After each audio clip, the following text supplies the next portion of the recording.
Ndugu wa Tanzania wenzangu, nazungumza nanyi kwa ujasiri mkubwa katika kipindi ambacho taifa linahitaji wanaume na wanawake majasiri kwa ajili ya kulitetea taifa lao ili lirudi kwenye mikono yao.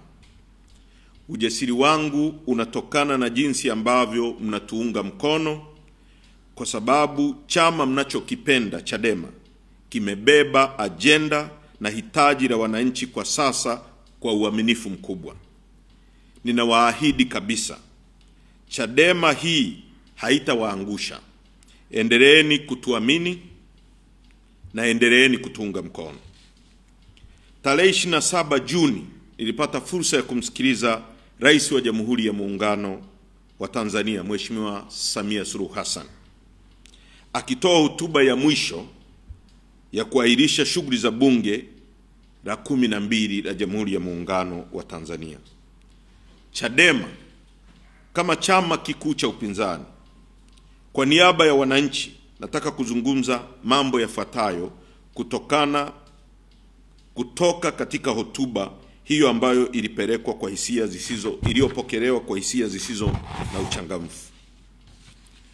Bunge hili la 12 limefanya kazi ya serikali na sio kazi ya kuwawakilisha wananchi na kuisimamia serikali.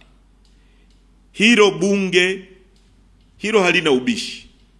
Bunge hili lilikuwa linafanya kazi ya kumsifia rais na kuisifia serikali, ambayo hiyo sio kazi ya bunge kwa mujibu wa ibara ya 64 ya Katiba ya Jamhuri ya Muungano. Rais katika hotuba yake kwa upande mkubwa ni muhtasari wa kile ambacho mawaziri wake wamekuwa wakisema bungeni. Kile ambacho yeye alikisema na kuahidi alipopata mamlaka ya nchi hii, yani 4 Rs, hajakizungumza wala kukigusia hata kidogo. Kama tunakumbuka, rais alipoingia madarakani alikuja na ajenda za R4. Ya kwanza akiitaja kama reconciliation. Kwa nini rais alisema reconciliation? Kutibu majeraha. Anatambua kwamba kulikuwa na matatizo makubwa huko nyuma kwa uongozi wao. Kwa hiyo akatuahidi, akawaahidi wa Tanzania kwamba kutakuwa na reconciliation, kutibu majeraha na kuwaleta wananchi pamoja. Resilience, kuwa na uvumilivu kama kiongozi, kuvumilia kukosolewa, kuvumilia kuambiwa usiotaka kusikia, na kuvumilia watu wengine ambao wana mtazamo tofauti na wewe na chama chako. Ya tatu ilikuwa ni reforms. Reforms, kubadilisha mambo ambayo yameharibika, kubadilisha sheria mbalimbali, kufanya mabadiliko ya sheria na taratibu na katiba. Ndio maana alikuja na neno reforms. Na ya 4 ilikuwa ni rebuild. Lakini tulipomsikiliza rais juzi, hotuba yake haikugusa chochote kuhusu hayo mambo. Rais alikuwa anazungumza sana sana na vyombo vya dola, kutoa maagizo ya vyombo vya dola kwa polisi, kwa majeshi, kwa usalama. Rais hajazungumza na walimu, hajazungumza na wafanyakazi, hajazungumza na wanafunzi. Kwa ujumla, rais hotuba yake haijazungumza na Watanzania. Imezungumza na vyombo vya dola, kutoa maelekezo na kuagiza namna vyombo vya dola vinapaswa kushughulika na Watanzania. Sisi kama Chadema tulipomwona rais anazungumza na bunge, alikuwa anazungumzia mambo mazito na makubwa kwa lugha rahisi sana.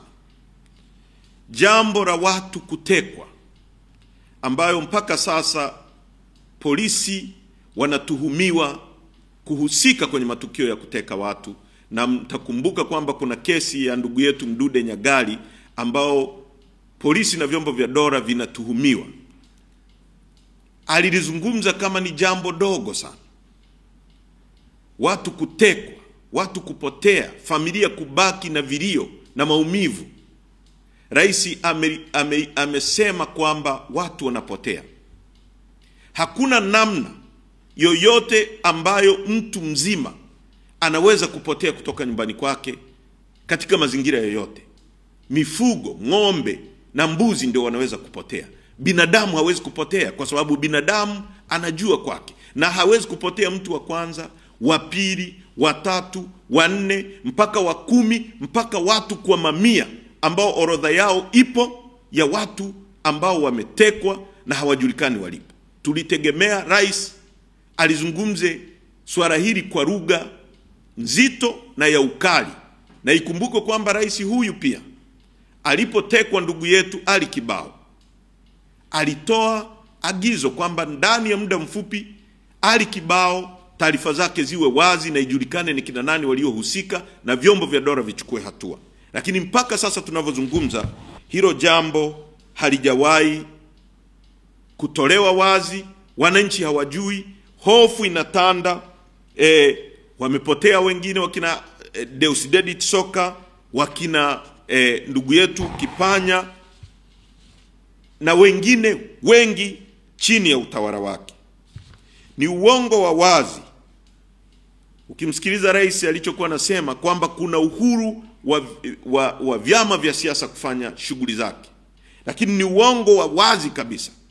Vyama vya siasa, hasa chama chetu, ukiacha vyama vingine vya kwao vya mfukoni ambavyo wanaushirika nao, wanaofanya navyo kazi, chama chetu kimezuiliwa kufanya shughuli zake kinyume cha utaratibu wa sheria, kinyume cha utaratibu wa kikatiba. Rais anapokwenda kusema bungeni kwamba kuna uhuru wa kufanya siasa, wakati huo huo mwenyekiti wetu Tundu Lissu yuko ndani kwa sababu ya kufanya siasa, kwa sababu kesi ya Tundu Lissu ni kesi ya uongo. Hakuna namna mtu anaweza kufanya uhaini peke yake. Ndugu wa Tanzania, mtakumbuka kwamba kwa mujibu wa sheria zetu, ili ufanye uhaini lazima ule njama. Kuna kitu kinaitwa conspiracy, na mtu hawezi kufanya conspiracy peke yake, hawezi kula njama peke yake. Kwa hiyo kitendo cha kumkamata Lissu kwa kumpa kesi kubwa ambayo hakuna mtu mwingine yoyote ambaye yuko naye, inaonesha kabisa ni kesi ya uongo. Mtakumbuka swala la kina Lembrus Mchome, kesi mbalimbali ambazo chama chetu kinashambuliwa. Hii yote inaonesha kwamba anachosema rais kwamba kuna uhuru wa vyama kufanya siasa ni uongo. Sasa ofisi ya msajili inatumika pia kuvuruga siasa za nchi yetu, kuvuruga demokrasia. Na mimi natamka mbele yenu kwamba msajili msaidizi Bwana Sisti Nyahoza ni adui namba 1 wa demokrasia katika nchi hii. Hata nilipokwenda kanisani, mimi ambaye nimezaliwa na nimekulia kwenye familia yangu ambayo ni familia ya Kisabato, nimekwenda kanisani, lakini Bwana Sisti Nyahoza ametuandikia barua na kunitishia mimi kwamba nilipoenda kanisani nimefanya siasa.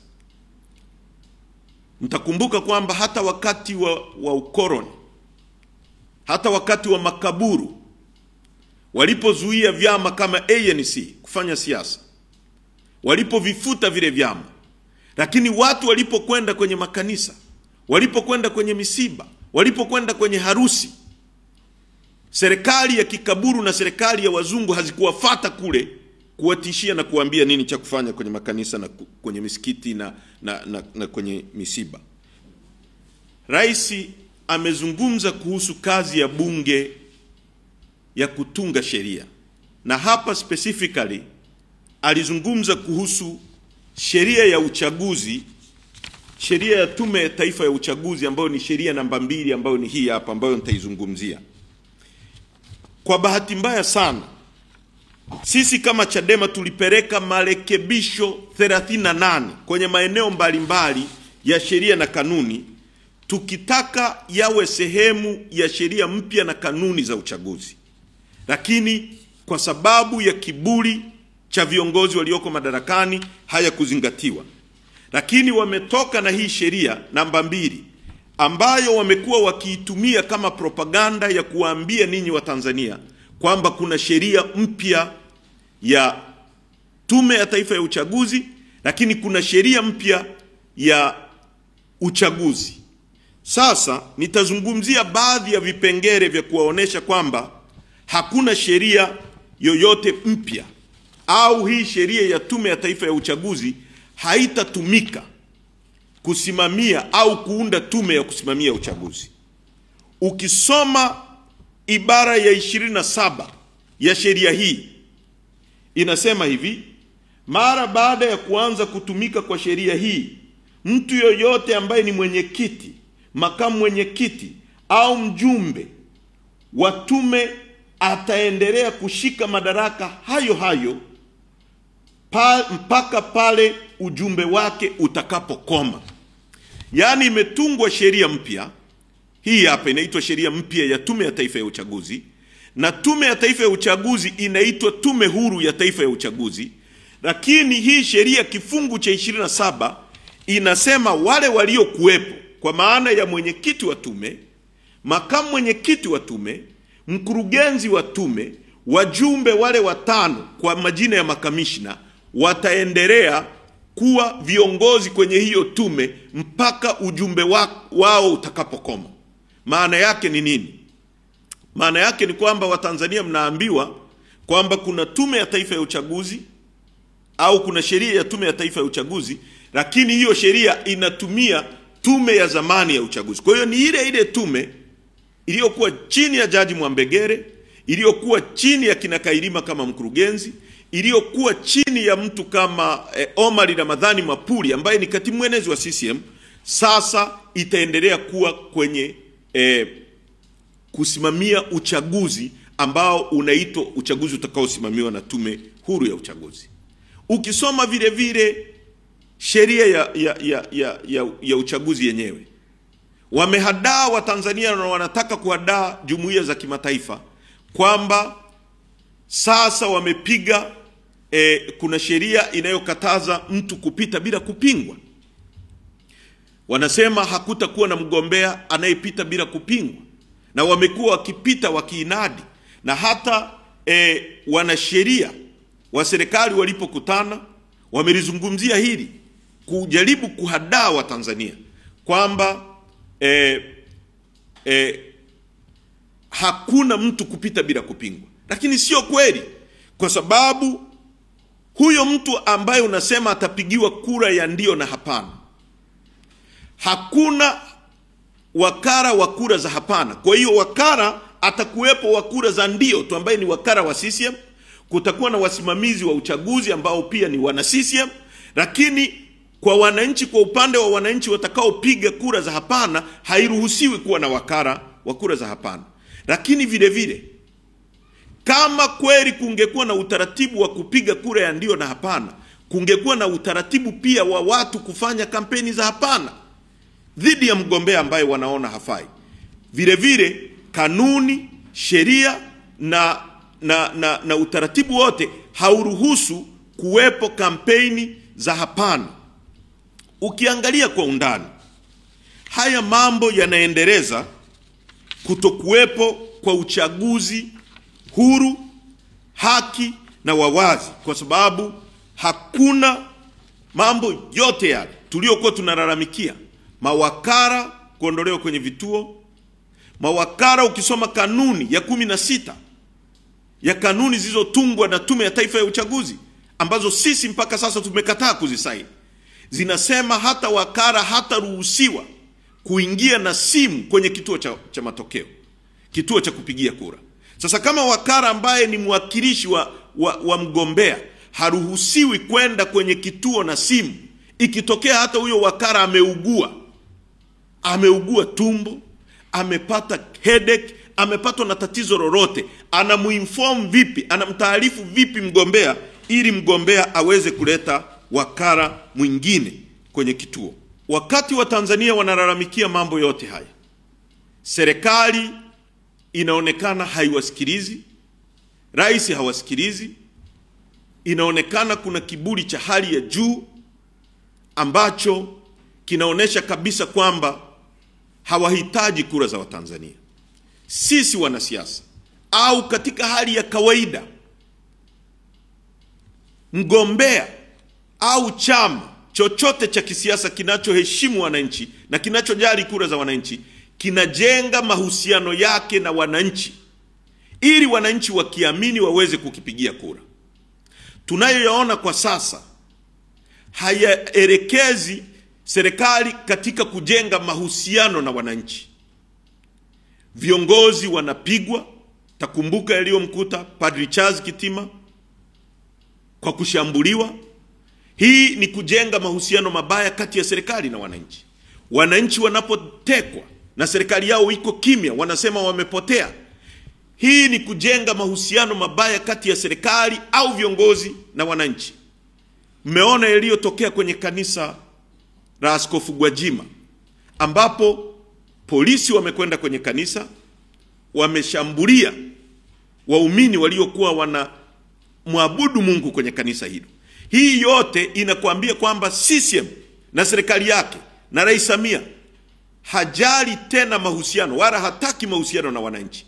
Sasa kama rais ambaye anataka kuongoza wananchi hataki mahusiano na wananchi, maana yake ni kwamba hahitaji kura za wananchi. Kwa sababu kama angekuwa anahitaji kura za wananchi, angejenga mahusiano yake na wananchi yawe mema ili aweze kumpigia kura. Kwa hiyo hawa watu hawahitaji tena kura za wananchi na hawasikilizi wananchi, kwa sababu hawaamini kwamba kura zenu zinaweka madarakani. Katiba yetu ibara ya 21 inatamka wazi, hii katiba ya mwaka 77, kwamba mwananchi lazima wewe ndio ushiriki katika kuongoza nchi yako.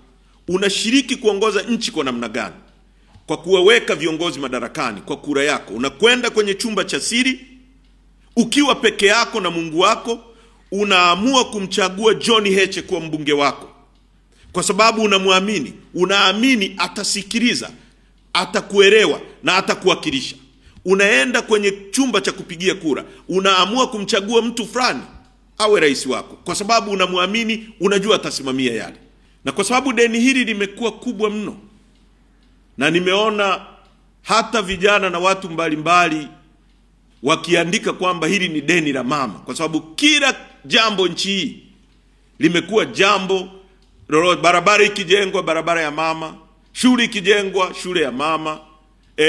Kila kitu kinachofanyika, kila jambo linalofanyika kwenye nchi hii limegeuzwa, limekuwa la mama. Inakuwaje hili deni na lenyewe lisiwe deni la mama? Kwa sababu yeye akiwa kiongozi ndio tumekopa fedha nyingi ambazo hatujui zinakokwenda. Na sisi kama Chadema bado tunaitaka serikali iwaeleze Watanzania hizi fedha nyingi kiasi hiki, zaidi ya trilioni 46, ziko wapi, ziko kwenye miradi gani, na zimetumika kufanya nini? Isiwe kwamba ndio fedha zinazotumika kununua baisikeli zinazogawanywa bure, sina pikipiki na vitu mbalimbali, alafu Watanzania wanabebeshwa mzigo wa kulipa deni hili, hata wasiohusika na hayo mambo yanayofanywa ya CCM. Ndugu vijana wa Tanzania, serikali hii haiwezi kuwatoa kwenye matatizo. Na hapa ninaomba tuungane mkono ili tupiganie maisha yetu na destiny yetu. Kilimo kimefeli. Kilimo ndio sehemu pekee inayoweza kuwapa nyie ajira kwa uhakika. Hakuna utaratibu wowote wa kufungua viwanda. Migodi yetu inakabidhiwa kwa wageni, hasa wa China ambao wametapakaa kila sehemu. Ukija maeneo ya Oysterbay, ukienda maeneo ya Mikocheni, wa China wanachukua maeneo makubwa ya nchi yetu na wanajenga majumba. Wa Tanzania wanapoteza nafasi zao za ajira. Kilimo kimefeli completely. Tunaagiza vitu kutoka nje ya nchi ambavyo tungeweza kulima ndani ya nchi. Tunaagiza ngano ambayo tungeweza kulima sisi wenyewe ili fedha hizi zikatumika kututengenezea ajira. Tunaagiza mafuta ya kula, tunaagiza mchere, tunaagiza sukari. Kwa hiyo hata kwenye kilimo ambapo mngepewa matrekta tu na mkapewa mitaji tu, mkalima na mkapata soko la uhakika la sukari la miwa yenu, mkatengeneza sukari, tukapata soko la uhakika la ngano, tukapata mchere tukauza ndani ya nchi na mkatengeneza utajiri. Migodi ambao mngeweza kukabidhiwa na mkapewa mitaji na mabenki yetu, mkachimba, mkauza nje ya nchi, mkarudi ndani, mkajenga na mkawaajiri wa Tanzania wenzetu, hizo migodi yote hiyo inakabidhiwa kwa Wachina. Kwa ndugu zangu, hii sio serikali yenu, haiwajali, na ndio maana haiwasikilizi, na haitaki muamue kwa kura, kwa sababu mkiamua kwa kura mtaweka serikali inayowasikiliza, mtaweka serikali inayowajali, na itakuwa responsible, itawajibika kwenu kwa sababu imetokana na kura zenu. Mkiona wanalazimisha kujiweka madarakani kwa nguvu, ni kwa sababu hawaendi kuwatumikia nyie, wanaenda kujitumikia wao na familia zao, wanapora fedha za nchi yetu na kuzipeleka kuzificha nje ya nchi. Mwisho kabisa, chama chenu kinapitia katika kipindi cha mapambano dhidi ya watawala. Wanatamani viongozi wenu tusujudu na tukae kimya, tuwe chama cha machawa wa kusujudu. Sisi tumekataa. Tumeamua kusimama na wananchi, tumeamua kusimama na haki. Ninawaomba Watanzania mtuelewe. Tumekataa kuwa sehemu ya uchaguzi wenye unajisi. Tunaisii serikali na tunaendelea kuisii serikali ifanye mabadiliko kwenye mifumo ya uchaguzi. 2, tunashambuliwa kila upande, mahakamani, ofisi ya msajili, polisi, na hata vikaragosi wengine wameundwa ili wafanye kazi ya kuzuia mabadiliko tunayopigania. Tuna uhakika sisi wa Tanzania tutashinda. 3, tumekataa na haiwezekani serikali na vyombo vyote kupuuzia mahitaji ya Watanzania ya kuwa na mabadiliko kwenye mifumo ya uchaguzi. Katika hatua hii, tunawasihi Watanzania muoneshe hisia zenu ili serikali na vyombo vyote vijue kuwa mmekasirika na hamjapendezwa na dharau hii. Endeleeni kupambana kudai haki hii kila mmoja, na kamwe tusikate tamaa. Haiwezekani nchi ikiwa katika joto la mahitaji ya maboresho ya mifumo ya uchaguzi, Rais kwenye hotuba yake ya tarehe 27 Juni anapuuzia kabisa kuzungumzia jambo hili. Sasa msifiche hisia zenu na ijulikane kuwa no reforms, no election ni vuguvugu la kweli. 4, tuendelee kupaza sauti, na safari hii sauti zenu ziwe kubwa kuhusu kuachiliwa kwa mwenyekiti wetu Mheshimiwa Tundu Lissu bila masharti yoyote, ili aendelee kuongoza kampeni ya ukombozi na mabadiliko. Hivyo basi, tunaitaka serikali imwachie Mheshimiwa Tundu Lissu mara moja. Kampeni yetu ya no reforms, no election inaendelea, na tunawashukuru wa Tanzania. Tuendelee kufanya kampeni hii kila mahali, kila kona, kwenye mitandao ya kijamii, kwenye misiba, misikitini, makanisani, kwenye harusi, kwenye kila tukio la kijamii. Lazima kampeni ya no reforms, no election iendelee, kwa sababu ndio hitaji litakalo tuondoa kwenye mikono ya ukoloni. Wakati wa utawala wa makaburu wa Afrika Kusini, walipozuia vyama kama ANC kufanya siasa, ANC haikwenda kujificha. Watu wake waliendeleza kampeni hii kwenye makanisa, kwenye misikiti, kwenye kumbi za starehe, kwenye timu za mpira, na hata kwenye misiba. Kwa hiyo kampeni yetu iendelee, na tunawashukuru sana vijana wa Tanzania jinsi mnavyopigania nchi yenu kurudi kwenye mikono yenu. Chadema itakuwa inazungumza mara kwa mara na nyie kupitia utaratibu ambao tumejiwekea. Hivi karibuni mkurugenzi wetu wa habari atawaeleza namna ambavyo tutakuwa tunazungumza na nyie, aidha kwa kila wiki au kwa kila wiki moja na nusu. Tutawaeleza na tutaweka namna ambavyo tutajumuika na pamoja kuzungumza kuhusu masuala ya nchi yenu. Asanteni sana na Mungu awabariki.